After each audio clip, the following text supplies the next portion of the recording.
Your Sasstastic Life with hosts Trisha Rivas and Wendy Fredrigo.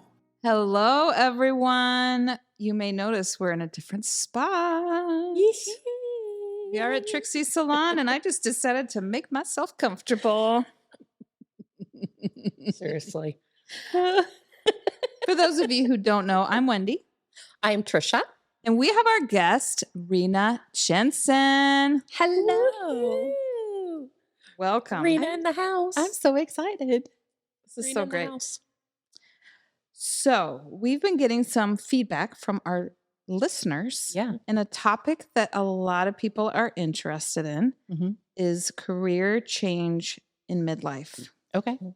So I would love for us to talk about that today. Okay. We're all, getting close to midlife. Not You me. turn 50 when? I Rina? turn 50 next May. Next May. I turn 50 this October. Mhm. But before we do that, I would love for you to answer this question. Okay. What would you like to see more of in the world? Oh, we're going to just jump right into the heavy. As if this question was asked of me earlier. I would like to see more confident women in the world. So they can do what? Live their most audacious life. Boom. Yeah. I love that. When you are in your most confident self, what does that look like? It varies, actually. Please share. It's not the same in every situation, Mhm. and I don't think it should be. It is audaciousness. It is not caring in a sense of just pure inner peace. Mm. Like I don't have an agenda. I don't need to be liked. I would like to be liked, Yeah. but I don't need to be liked. Mhm. And like I was driving from Cedar Rapids to Des Moines to go to a conference last year, and if you know anything about our hormones and our menstrual cycles, I was in the luteal phase. Mm. And Mhm. the luteal phase is like the phase when you're the most meh, Yep. right? Or really bitchy. Yeah. And I had 2 hours to get myself out of that funk. Mm. And I had on, I was the most out there dressed. I was going to a tech conference. Mhm. So there were a bunch of dudes in suit jackets and jeans, and some women Mhm. in suit jackets and jeans. Yeah. And I went with a bright satin pink shirt with a glitter tank top underneath it Oh, I love it. and satin like camo pants, but all black Mhm. and like combat boots. Yes. Yes. And I was listening to the music that made me jam out, and I was just singing along, and I was like, yeah, I feel good. Nothing's going to get me down. I walked in that conference and I was like, can we swear on this? Oh, gosh. Yes. Yes, Holy honey. shit. What did I just walk into? Yeah. And then I was like, wait a minute. I remember who I am. It's all good. Mhm. I imagine like this record scratch. I love like, that. Right? Yeah, I know. Exactly. Yes. Like, what? Yeah. Well, thank you Yeah. for sharing that. That's a Yeah. question I love to ask people. Yeah. I like it. Before we move on to the other topic, I want you to share, because I would love to get your opinion on Mhm. some of the other topics of conversations that we had did our poll on.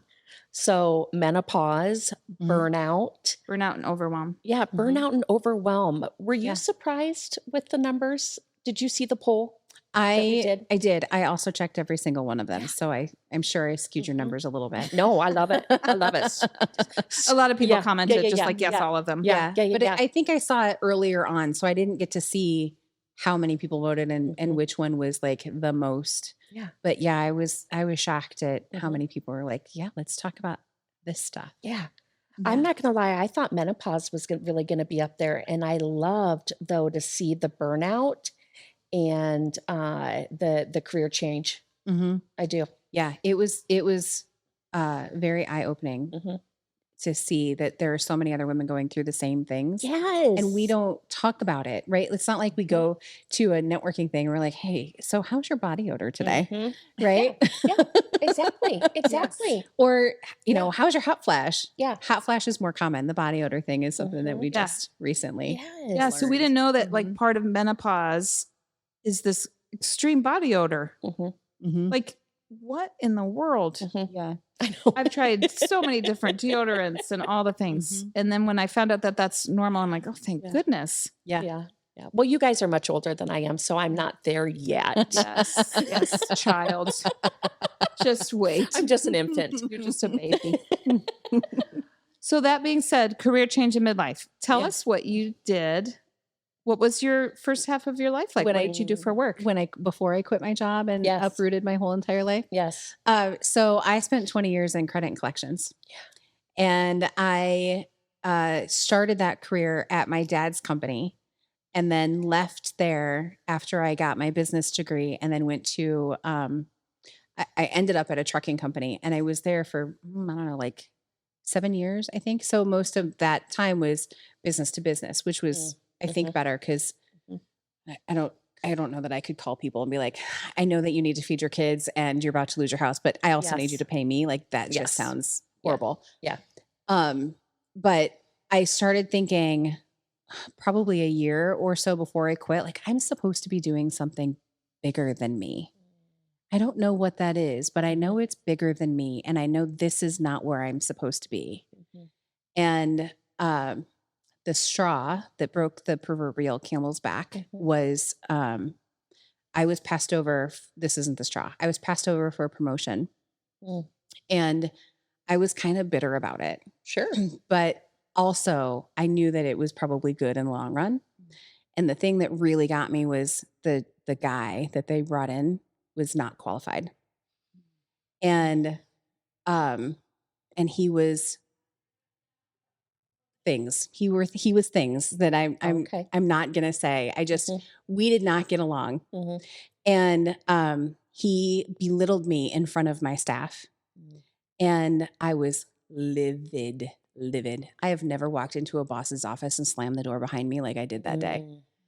And it was getting to the point that I was fighting the tears, driving into work, and then I would let the tears flow as soon as I got to my car. Like I was miserable.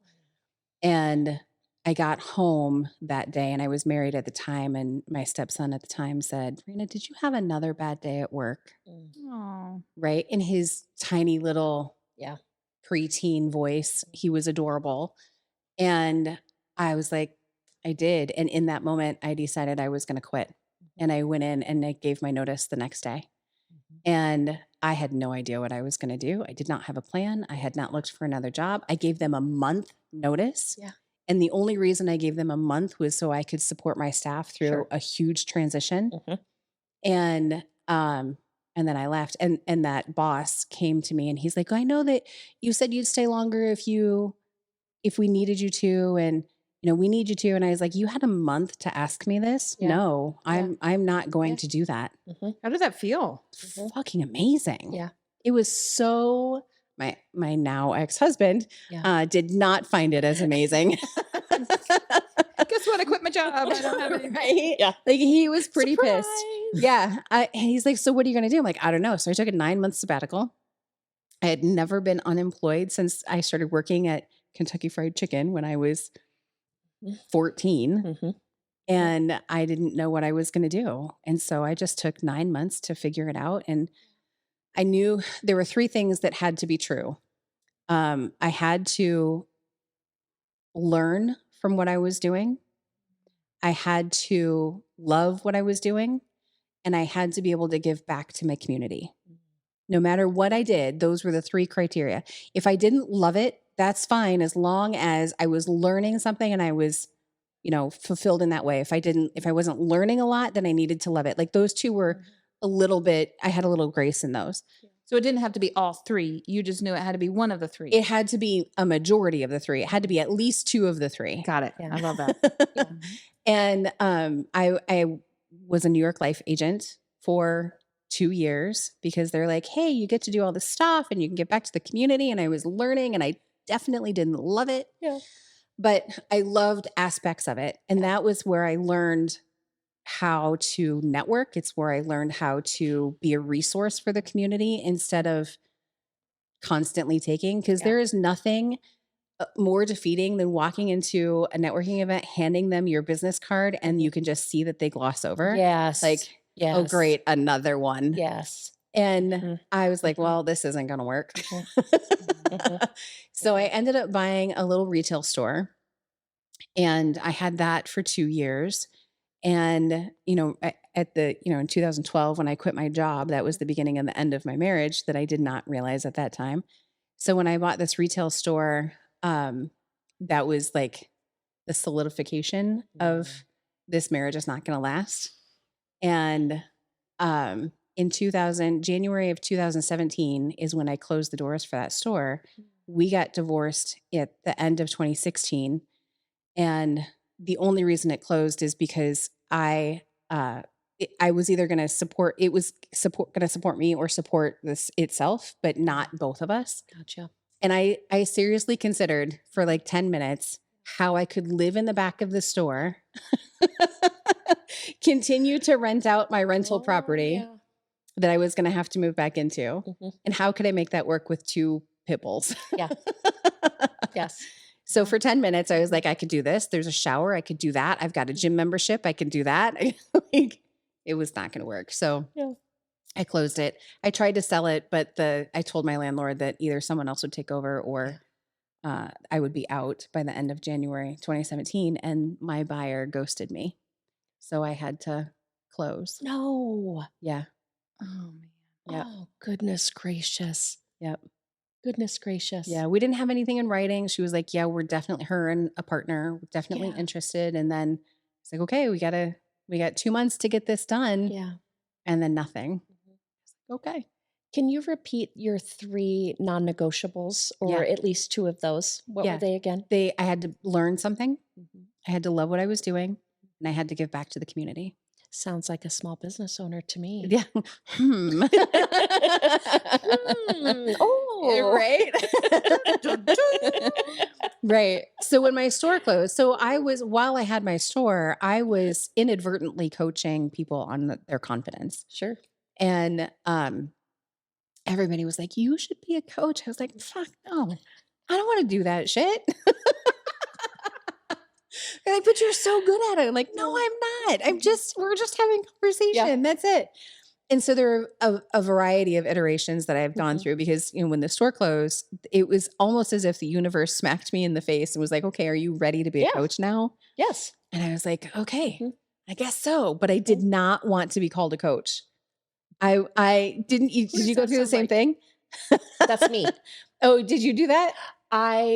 Yes, but we'll talk about that another time. That happened to me too because the coaching became a bigger thing, right? And more, and more people knew about it, and so then I was like, oh, great, like it's oversaturated, and especially during COVID, it was oversaturated. Yes. Yes. Yeah. And it's funny. I was working for my dad's company when I was in high school and then moved and then came back and started working for him again. And I remember when I came back, I was the only person that would stay after he made the receptionist cry. And that's where I started. When I moved back, I was the receptionist because I was the only one that wasn't going to quit because he yelled at them. Yeah. Did they deserve to be yelled at? Probably not. Probably not yelled. Conversation, yes. Like whatever needed to be addressed, but the delivery could have done it's some not work. ideal. Right. Yeah. And so everybody there was like, well, you're the only one that can handle this. So I was sitting at the receptionist desk and I was, 19 or 20. And I remember looking back on that, having a thought, I should do that. I would be, and then the imposter came in. Yeah. You're 20 years old. You don't have any experience. You can't be a life coach. What are you thinking? That's dumb. Yeah. An imposter. Yeah. But you've been doing it your whole life though, dear. I have been doing it my whole life. Yes. And looking back, yes, I have been. Everybody has always come to me with the secrets I've got. Oh my gosh. I know. I could tumble empires with the secrets I've got. That's a whole other episode. That's a whole other And I'm episode. mostly joking. But not. So Mhm. how did you, you decide, okay, I'm going to do this. Where did you go to? Like, what kind of coaching did you know you wanted to do? And I was stuck in, my dad was business owner. Mhm. My degree was in business. So it was business, right? It had to be business. And but again, I had failed as a New York Life agent. Now I call myself a recovered agent. I failed at retail ownership, right? I had failed. And so I thought, who's going to listen to me as a business coach? I have 2 failed businesses. And then I realized at some point, I don't know when, that those experiences were necessary for me to gain the skills that I currently have and continue to use. And so when I first started coaching, I was a business coach. Okay. And then I learned about adverse childhood experiences. And while I was at New York Life, I had hired 2 business coaches, and I learned from both of them, but they both did the similar things. Here's where you want to get to. Let's work backwards and see what you need to do in order to achieve that. And I didn't want to do those things. And I knew I didn't want to do those things, but I also knew that I needed to do those things. So I was constantly fighting myself to get those things done. And the ultimate reason I left the financial industry was because I did not like to be told what I could and couldn't say. No. I know, crazy, right? Who would have guessed? Also, that was the very first time I put purple in my hair, and my managing partner at the time was like, if you were to come to my house with hair like that, I would not let you in the door. And I was so proud of myself. I said, it's a good thing you're not my target market. And I turned around and walked away. I was so proud of myself. That's awesome. I know, right? That's awesome. That's awesome. So anyway, I learned about adverse childhood experiences, and I took the ACE test, and I had a score of 4 out of 10. Describe the ACE test. The ACE test is a series of questions that if you have experienced, so are your parents divorced? Yes, that's considered a trauma. It's considered an adverse childhood experience. Okay. Did you have a parent that did drugs? Did you have a parent with mental health? Did you have a parent in jail or a guardian or whoever was taking care of you? Had you experienced physical or emotional or mental abuse? There are others that I can't think of at the moment, but so 10 questions, and I scored 4. And so I was going through the end of it, and it was like, if you score 1, 2, or 3, then this, 4 or more, you are considered to have an adverse childhood experience. And I was like, oh my God, I have a score of 4. What? It never registered in my brain that I would have an adverse childhood experience, because by all accounts, I grew up in an easy world. And I didn't have physical abuse, except for the one time when I was 13 and talked back to my dad, and he slapped me across the face and chased me into my room and spanked me. Okay. There was that. Yes. And I didn't have, there was a lot of stuff that I did not consider or didn't experience that most people consider abuse. Yeah. But I realized that the things that I did experience, while not traditionally traumatic, were holding me back in ways that I couldn't explain. And so having to overcome those and not understanding what they are is hell. Like I didn't know. I call it death by, and I don't call it, it's called death by a million paper cuts, right? It was that you're constantly being stabbed at and criticized. And that was my experience. It was not outright mental abuse. It wasn't outright emotional abuse. It was very subtle. And my dad was the parent that raised us primarily, my brother and I, and he was just not emotionally available because he had his own stuff that he had to deal with, and he didn't know how to deal with that. And therefore, how could he deal with us? And so the only time he interacted in our lives was when we got in trouble. Sure. Otherwise, go be unheard. Be good. Right? Yeah. Be good. be good. Mhm. Do what I tell you, Mhm. follow my rules, Mhm. and stay under the radar. Yeah. So that's what I did. And that's what I had done for most of my life in every aspect of my life. Yeah. So he was one of my first critics, aside from a managing partner, Yeah. when I colored my hair purple. Or if I wore anything that was glittery or shiny or, any of that, he didn't have to say anything. Yeah. He would just give me a look and that's it. That's all he had to do. And at first that would bother me. But then as I started to learn more about my experiences and how they were affecting me and the ways in which they were affecting me, I was like, screw you. Yeah. Like, you're my dad and I love you, but Yeah. fuck off. Yeah, exactly. Yeah. Yeah. And then things happened. I became more outspoken and didn't care and didn't let his stuff bother me. And so much changed. So at 30, whatever I was, I quit my job and then tried these other two things and then became a coach. And then within my coaching career since 2017, I have even adjusted that. So I went from business to subconscious work. Like, let me dig around in your brain and pull that string that really gets rid of the stuff, right? Yep. And now I am in July I'll be starting an integration coaching certification program so I can help people that have gone through some kind of plant medicine journey to integrate what they've experienced in that journey to their lives. Yeah. So a lot. There's a lot. Okay, so I really want to hone in on this. So I really want to talk about that because a lot of people think that if you've had trauma, it's this major thing. So you talked about the paper cut. Yeah. So if you didn't have this giant wound or your arm cut off, you're not going to sit there and go, well, I had a bunch of paper cuts. Like, Right. I think, and I shared with you earlier that the big thing that led me to coaching wasn't this huge event. It was like lots of small events. Yep. And in my life, it was dealing with shingles and the nerve pain from shingles for 8 to 10 weeks. Yeah. So in my mind, I was like, but I didn't have cancer. I didn't have this. Yeah. It was only for 8 weeks. Like, I can't complain about that. Like, I felt like I couldn't say that that was my big thing because other people I knew went through worse. Right.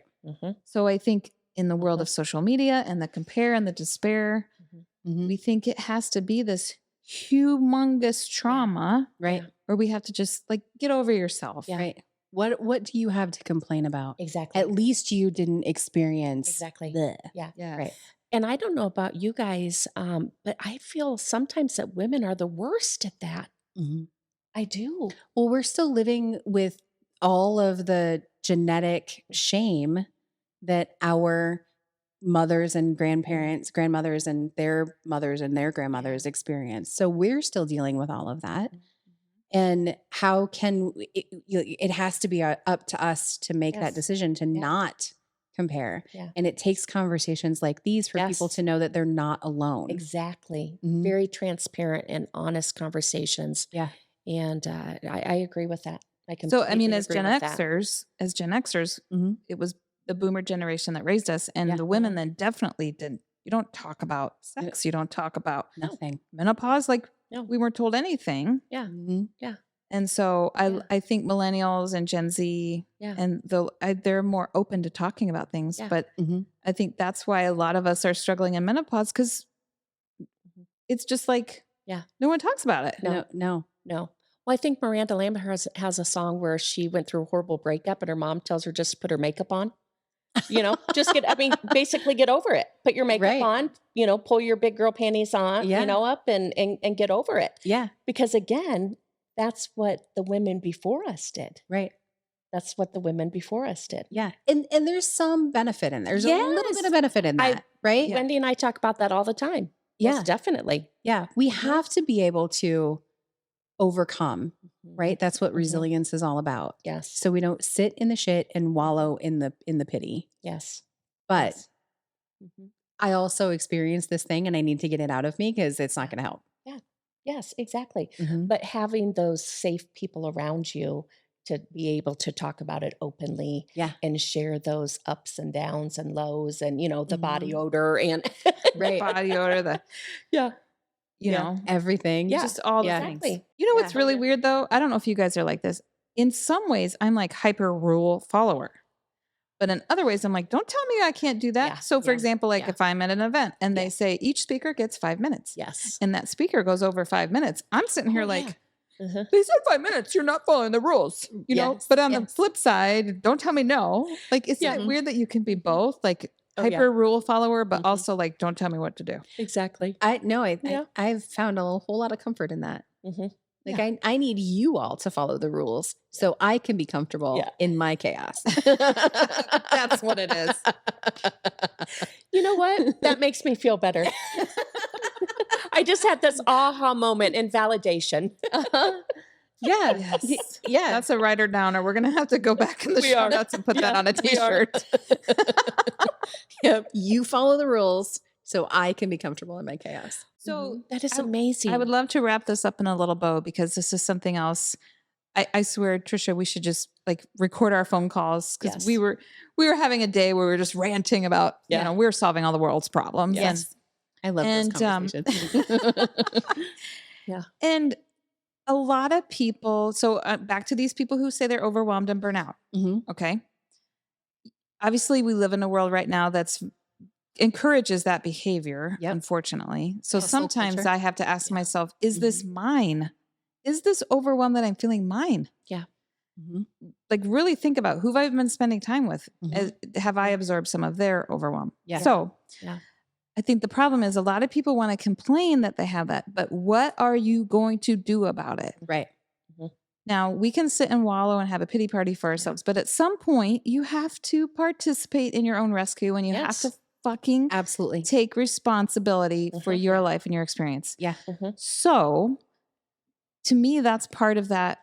I'm overwhelmed. I hate my job. Okay, well, what are you going to do about it? Yeah. Mhm. And in some cases, maybe you just need to work on some shit Yeah. because you can go get another job, but that's But you'll still be experiencing the same feelings. Exactly. Mhm. Exactly. so at some point, when can we stop blaming other people? Mhm. We all have stuff from childhood that happened, Yeah. but that doesn't mean we just keep blaming. But there's a benefit. There's a secondary benefit to continuing that cycle. If you were blaming other people or other things, or I could continue to blame my dad for the experiences or my mom for the experiences that I had as a kid that are still affecting me today. Yeah.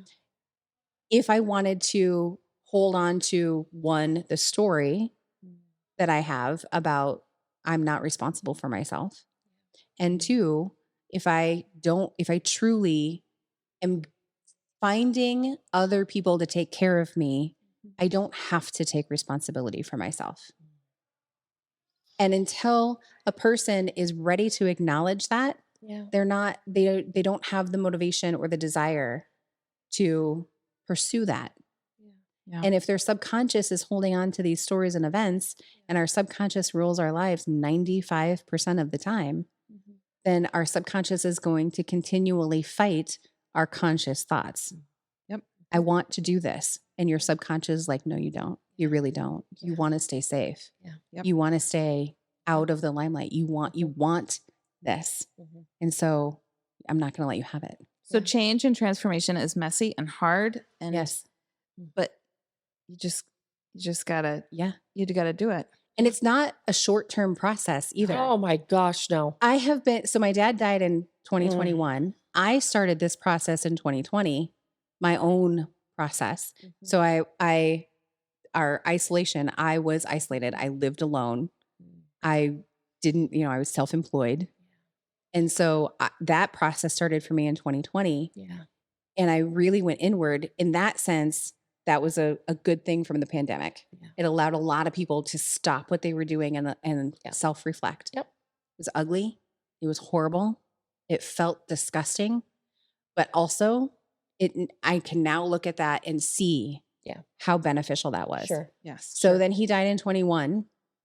And then I had to deal with all of those emotions, the grief, the wishing we had more time, the things that we didn't get to say to each other, all of that. And then in 22, I actually took a sabbatical. And I had enough money that I could travel at least 1 week out of every month for 2022. I love that. And so I did. And then I was kicking myself because I wasn't working. I was like, you really need to be working.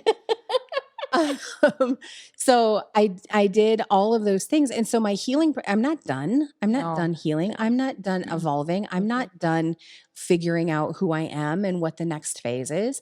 And I never would have known that I wanted to be an integration coach or have that as a tool if I hadn't experienced my own plant medicine journey. Yes. Right. So all of like, it's not, I don't know that we ever stop evolving, but we just have to be willing to try and take the first step. And that is scary as hell. Oh my gosh. Yes. When your Super story is, this is who I am. This is what I do. Yeah. This is what life is supposed to be. Yeah. When you want to stay comfortable. Yeah. Because you are comfortable in that story. Yeah. And And even that if can you're be not, hard. you have to be more uncomfortable. Yep. And wanting to change. Yes. That's why a lot of people Yes. change once they get a diagnosis or Exactly. because they're Exactly. uncomfortable. You're always going to be learning. Always. You don't have to have it all figured out. Mm-hmm. Like, Yeah. What And would be the trust the advice? process.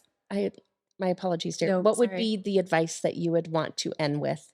I on your think segment? actually trust the process is the advice. So that ended up working love out it. perfectly. Yeah. Trust the process. It's ugly and it's scary and it's, the one of the biggest fears is the fear of the unknown.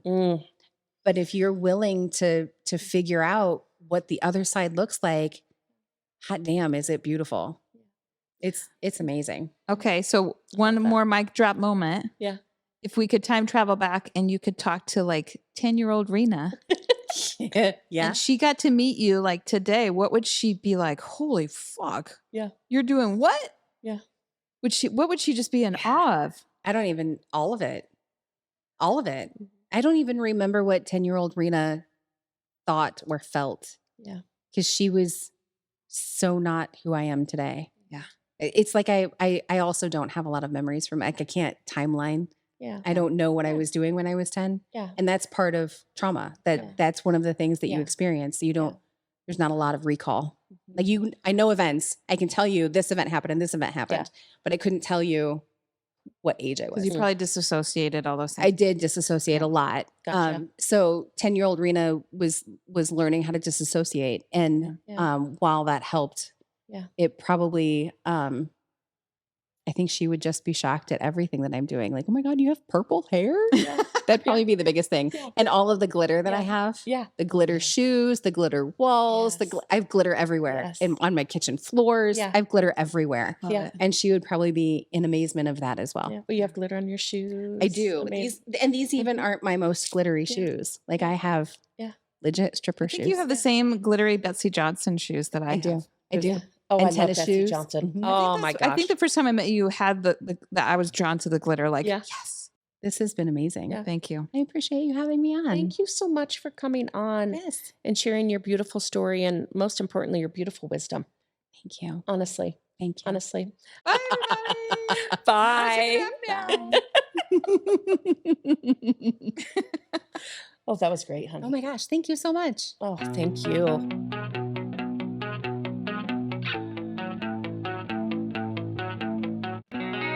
Your Sasstastic Life is produced by Apex VO. Go to apexvo.com. That's APEXXVO.